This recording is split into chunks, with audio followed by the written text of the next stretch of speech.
ଏଇଟା ଗୋଟା ଲଙ୍କା ତେଜପତ୍ର ଆଉ ଅଳେଇଚ ଗରମ ମସଲା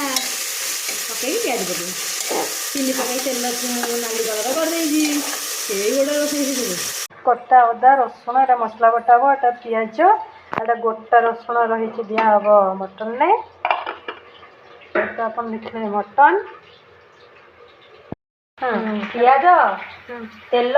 ହଳଦୀ ଆଉ ମଟନ ଲୁଣ ନା ଲୁଣ ପଡ଼ିବନି ପଡ଼ି ଖାଲି ମ୍ୟାରିନେଟ୍ ହେଇଛି ଆଣ୍ଟରେ ତୋର ସେଠି ଖାଇବେ ଚାଲିଛି ଆମର ମଟନ କଷା ଅଲରେଡ଼ି ସରିଗଲାଣି ପାଣି ଦିଆ ହେଇକି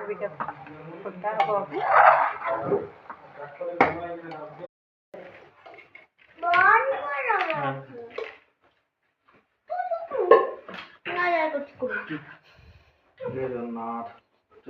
बंद दे बेटा।